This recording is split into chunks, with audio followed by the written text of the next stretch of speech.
what's coming through the news feed is that the PF have suspended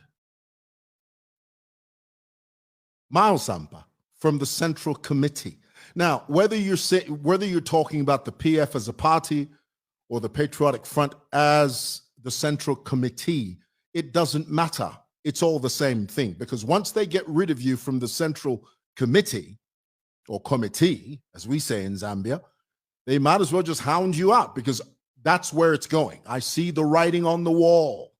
That's exactly where it's going. Now, I want to deal with this because this is something that every Zambian needs to know. If you don't know a thing, my father used to say, if you don't know a thing, you won't understand that thing. So you have to know it holistically, in its totality. You have to know a thing comprehensively. Okay, so let's deal with this here. Let me throw this up here. The real reason Sampa has been suspended from the PF Central Committee. In order for you to understand the reason, you have to first of all go all the way back, because history, everything is 2020 in hindsight. You know that phrase? Do you know what that means? When someone says to you, everything is 2020 in hindsight, it means when you look back, everything's clearer when you look back. Okay, so you have to refer to history. You remember Mr. Sampa, who happens to be a friend, and I have to declare that so that you understand the context of where I'm coming from. Mr. Sampa ran against Edgar Lungu. Remember when Sata passed away? There was a leadership vacuum. There was a crisis. We didn't know who was going to be the president. I mean, after Vasata died, for a few weeks there, the country was in political purgatory. You know what that means? It was in political limbo. We didn't know. There were so many names that were floating around. At some stage, Vasata's wife's name was even floated. People were thinking given Luwinda. People were thinking all types of different people. Well, Miles Sampa was one of the people that put his name forward to run up against President Lungu. And it was from that point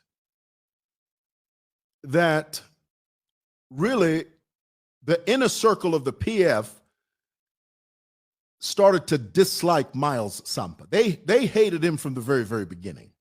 There were people within the circle of the PF that looked at Miles and said, how dare you? You are still wet behind the ears. You're just a young boy that doesn't know anything about politics. How dare you stand up against the establishment? How dare you have the audacity, the unmitigated gall to stand up against an established arrangement, for lack of a better word. So here it is, out of the bush. You know, God gave us a ram in the bush. If you're not a Christian, you won't understand that phraseology. A ram appeared in the bush in the name of EDGAR Lungu, who Miles Sampa stood up against. Remember, there were two camps. Guy Scott was supporting Miles Sampa, and then there was a group of guys that were supporting Edgar Lungu. Now, it's important to understand here that where Edgar Lungu was being protected during the time that the PF were trying to decide who they were going to officially elect as their president, it's important for you to understand that Innocent Kalimanshi at this time was playing a very pivotal role in Edgar Lungu's life. We can say all this now, but during the PF, it was very difficult to come out with this information. Let me say that again. Innocent Kalimanshi was a very key player in ensuring that Edgar Lungu was installed as the president of PF, installed as the presidential candidate of the PF. And the way he did it was that Innocent Kalimanshi blocked everyone and anyone from going and challenging Edgar Lungu at the convention. You remember Edgar Lungu came through unopposed. You know, these are the archaic tactics of these politicians that are a product of a deranged era or an era. Politicians that feel that no, they have to ensure their victory by sealing all the holes and ensure that they stand unopposed. I mean, that's archaic. Unopposed? And any political party that does that, I don't care who they are, you do not hold the tenets of democracy. You don't. But the PF did this, and Kalimanshi made sure that anyone that tried to challenge Edgar Lungu was blocked, was beaten, was brutalized, everything. This is the reason Edgar Lungu, former President Edgar Lungu, was very loyal to innocent Kalimanshi. In a sense, it was innocent Kalimanshi. Truth be told, it was innocent Kalimanshi that ushered the PF presidency and gave it to Edgar Lungu. Well, you didn't know that? Did you not know that? If you're a Zambian political student, you should know that. That's a fact. Of course, these are facts that couldn't be said or uttered during the PF. Had I said this during the PF, my goodness, here at Simoson, within 5 minutes, if my card doesn't have I mean, Simoson is a private building. I mean, this building is a privately owned building. But during the PF, just to break the door down, but it's the truth. I'll say it again.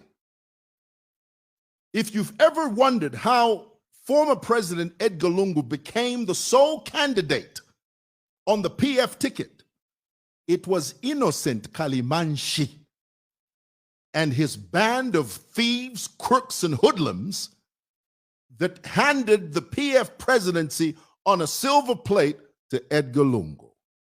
If you don't believe that, you can jump through this, okay? So, ultimately, President Lungu became the candidate for PF. Ultimately, Mr. Lungu emerged triumphant. He became the president of the Republic of Zambia. Ultimately, he ran again and won again, was reelected legitimately. Now, let me say something here that is going to sound controversial, but it is the absolute truth. And I want you to get this. Sit down. If you're not sitting down, sit down. This is a heavy one. This is one of those heavy bag ones, okay? President Edgar Lungu was selected as the PF presidential candidate illegitimately, but he was elected president by the people of Zambia legitimately. Is that making sense? If it's not, let me say it again.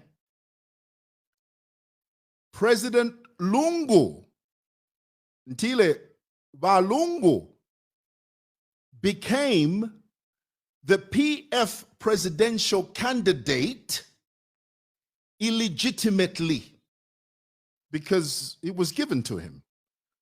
Kalimanshi and his band of crooks blocked everyone and anyone to standing against President Lungu. But once Mr. Lungu was established as the PF presidential candidate, when he went to ECZ there and he lodged his papers and his name appeared on the ballot,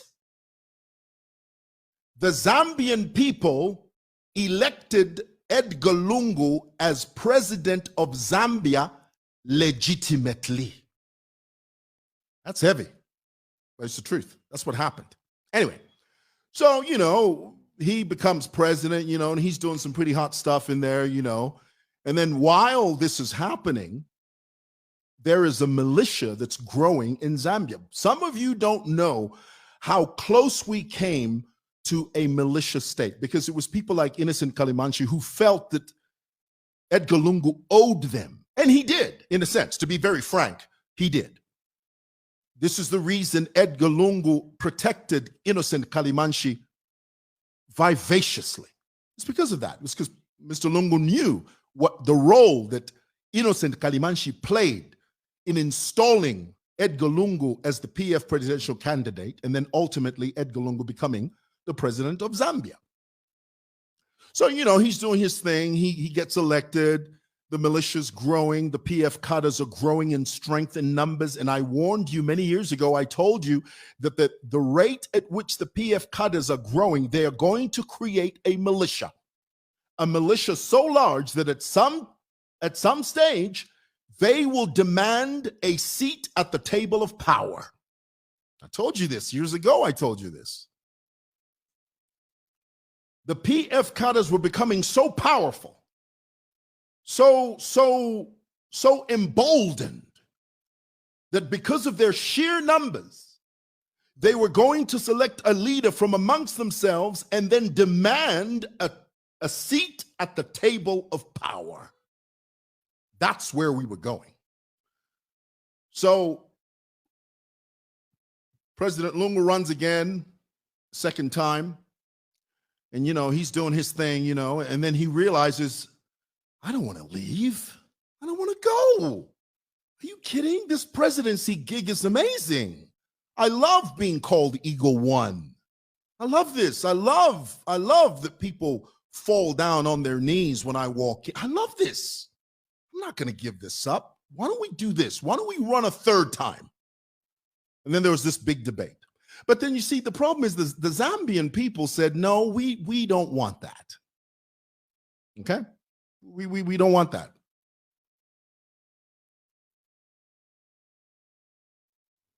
The electorate removed President Lungu, and they ushered in this man by the name of Hakainde Hichilema. Do you know who that is? Let me remind you, Hakainde Hichilema happens to be the 7th president of the Republic of Zambia. Just so you know, okay? Legitimately elected as the president of this country.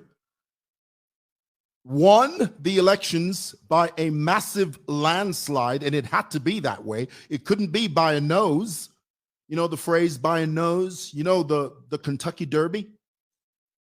The horse races? There's sometimes two horses, when they approach the finish line, they're so close. They're both of them are approaching the finish line so closely that the only way to determine a winner is to see which nose was farther than the other.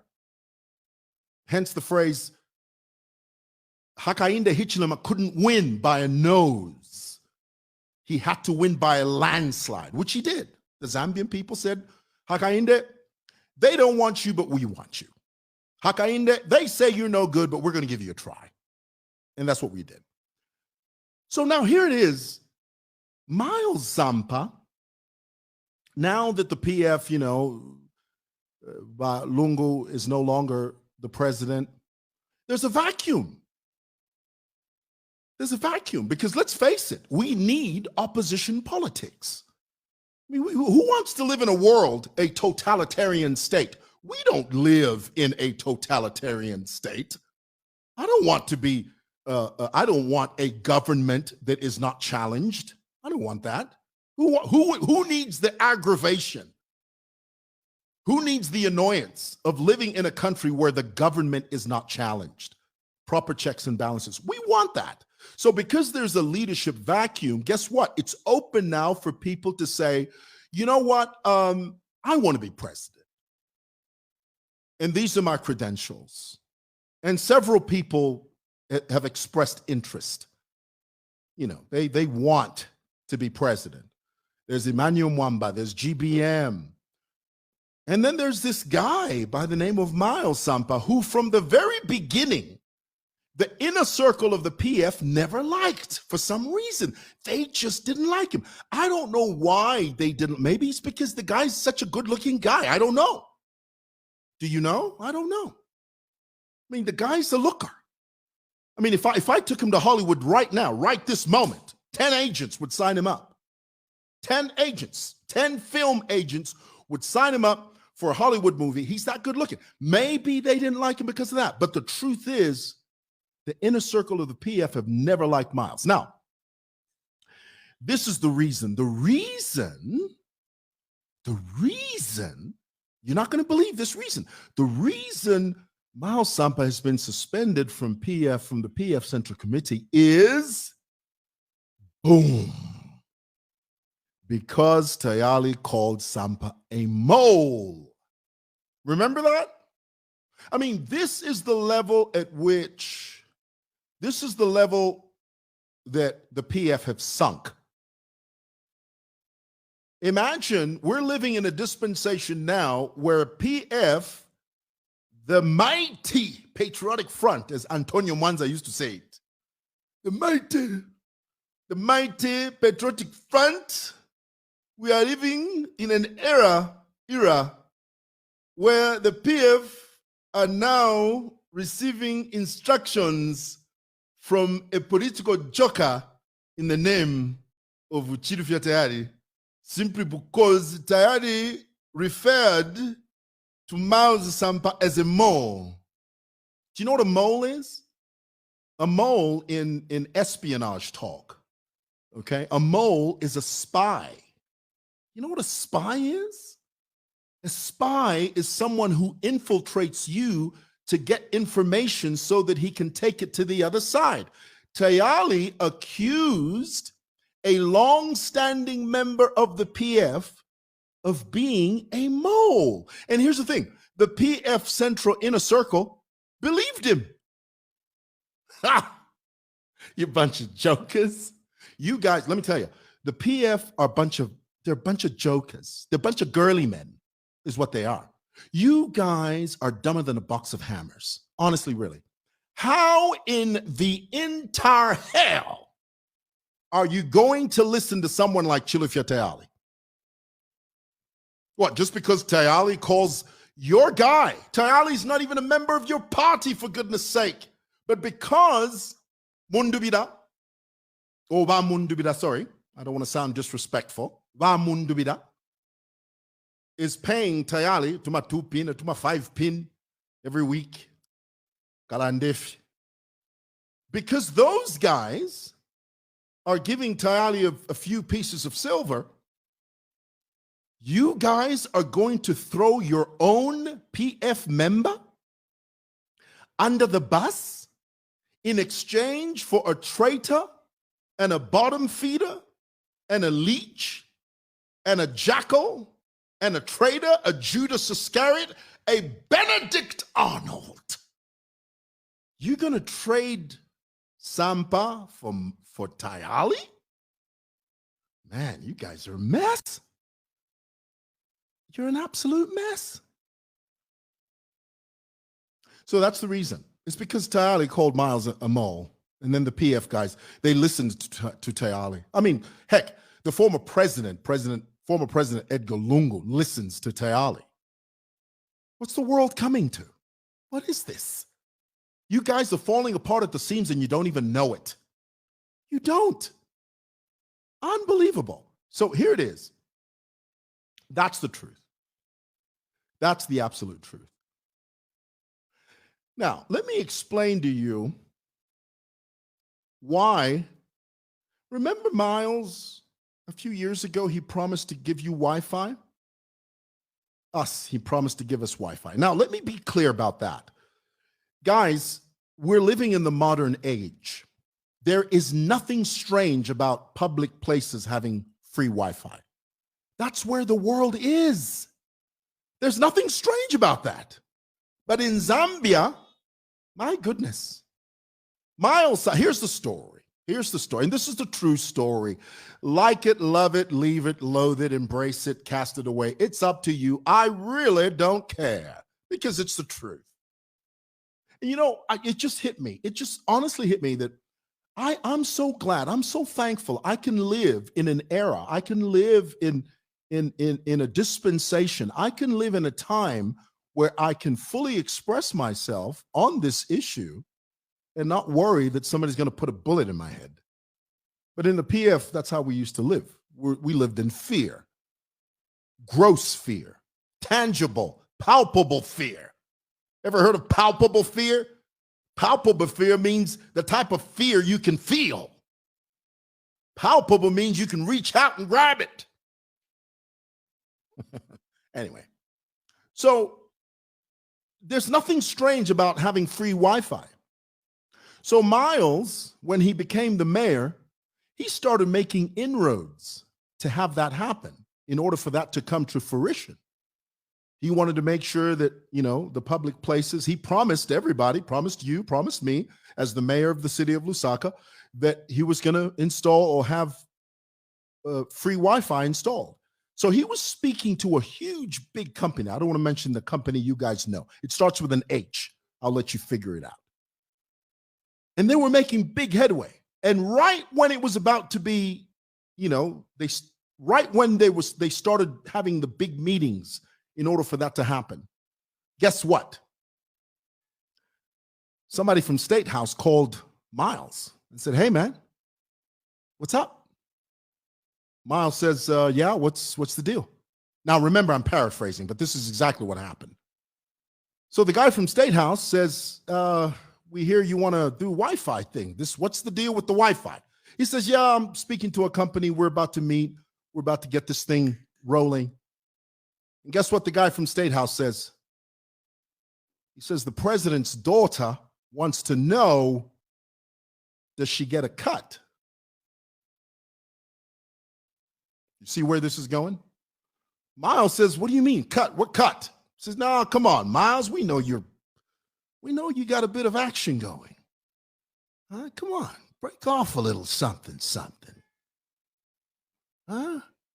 You got to do something, Miles. You can't come to the party all by yourself.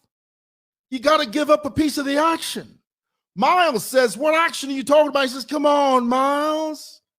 You know the deal. You know the drill. We know you're getting a major cut.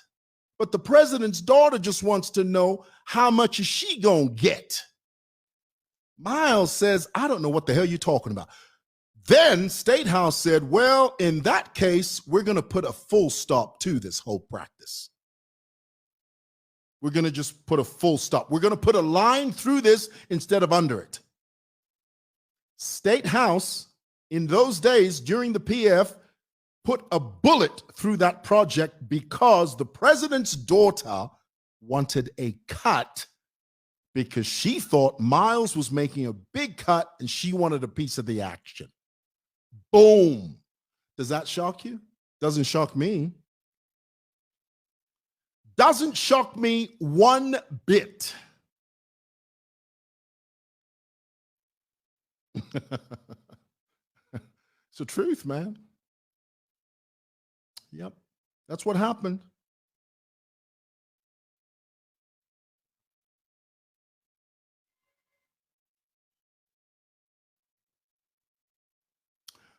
Right. Well, that's what I had to say.